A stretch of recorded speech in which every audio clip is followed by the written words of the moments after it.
आपकी सारी चिंताएं दूर हो जाएंगी, क्योंकि ये कहानी है भगवान श्री कृष्ण की। इसलिए आप वीडियो को पूरा जरूर देखें। जीवन के रण में खुद ही कृष्ण और खुद ही अर्जुन बनना पड़ता है। रोज अपना ही सारथी बनकर जीवन की महाभारत से लड़ना पड़ता है।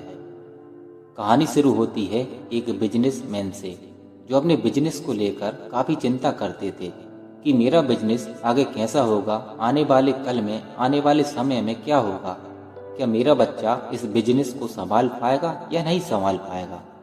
उनका एक लड़का था, वो उनसे कहता था कि पापा मुझे एक मौका दो, मुझे भी बिजनेस करना आ गया है, मुझे भी एक बार इसे संभालने दो। लेकिन वह व्यक्ति अपने बच्चे को एक भी मौका नहीं देता था। एक दिन उस बिजनेसमैन को दिल का दौरा पड़ा, अस्पताल ले जाना पड़ा। अस्पताल में भर्ती कराया गया। बच्चे को पता चला तो बच्चा दौड़कर अस्पताल पहुंचा। देखा कि पापा बेड पर पड़े हैं। डॉक्टर ने कहा पहले से अब ठीक हैं, थोड़ा थोड़ा करके रिकवर होंगे। लड़के ने अपने दोस्त को फोन करा कि यार मेरे पापा एडमिट हैं, क्या तू अस्पताल आ सकता है। दोस्त अस्पताल पहुंचा तो दोस्त ने पूछा कि कैसे हुआ। तो उनके बीच वो सारी बातें हुई कि कब क्या कैसे हुआ। उसके बाद बिजनेसमैन का जो लड़का था उसने अपने दोस्त से कहा कि बहुत देर हुई, चलो बाहर घूम कर आते हैं। अस्पताल से जब वो बाहर निकले तो एक आइसक्रीम वाला दिखाई दिया। बिजनेसमैन के लड़के ने कहा चल आइसक्रीम खाते हैं। उस लड़के का जो दोस्त था वह सोच रहा था कि ये क्या पागलपन है, पापा इसके अंदर बीमार पड़े हैं और इसे आइसक्रीम की पड़ी है।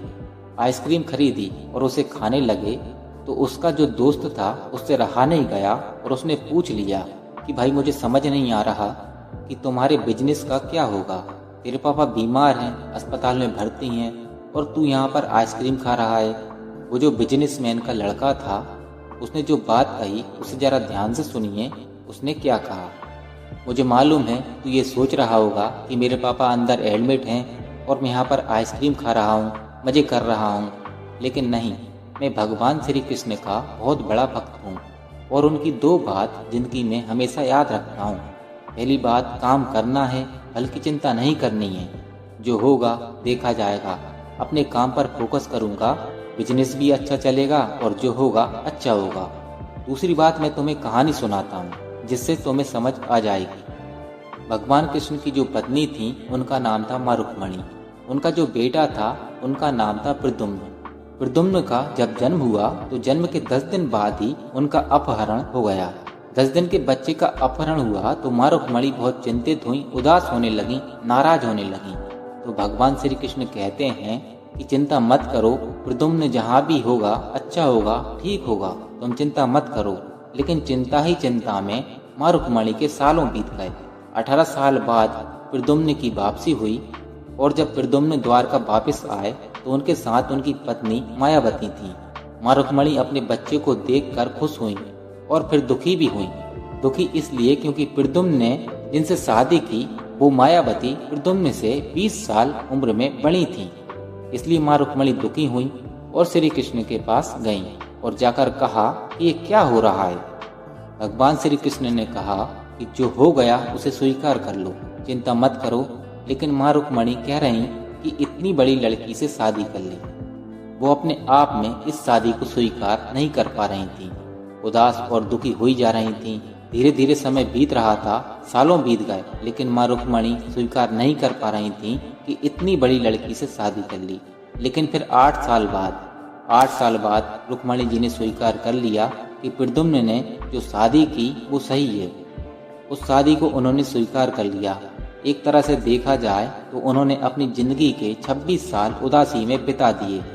इस कहानी को लड़के ने खत्म करते हुए कहा कि भाई मैंने भी जिंदगी में स्वीकार करना सीख लिया है, क्योंकि भगवान श्री कृष्ण कहते हैं जो हो रहा है उसे स्वीकार कर लो, जिंदगी अपने आप सहज और सरल हो जाएगी। यह छोटी सी कहानी हमें जो 2 बातें सिखाती है, यही मैं आपको वीडियो के माध्यम से सिखाना चाहता था। जिंदगी कभी रुकती नहीं, हमेशा चलती जाती है। आप भी चलते रहिए, जो होगा अच्छा होगा और अच्छे के लिए होगा। आशा करता हूँ आपको ये प्रेरणादायक कहानी पसंद आई होगी, आप इससे मोटिवेट हुए होंगे। इस दुनिया में ऐसा कोई भी काम नहीं जिसे आप नहीं कर सकते। कर्म करते रहिए, फल की चिंता मत करिए। और अपने कर्म को कभी भी मत छोड़िए, चाहे कुछ भी हो जाए। जाते जाते आपसे एक छोटी सी विनती है, अगर आप हमारे चैनल पर नए हैं तो कृपया करके इस चैनल को सब्सक्राइब जरूर करें और बेल आइकन को भी प्रेस कर लें, ताकि हमारी हर एक वीडियो आप तक पहुंच सके। और कमेंट में जय श्री कृष्ण जरूर लिखिए। तो मिलते हैं दोस्तों एक और नई वीडियो में। धन्यवाद।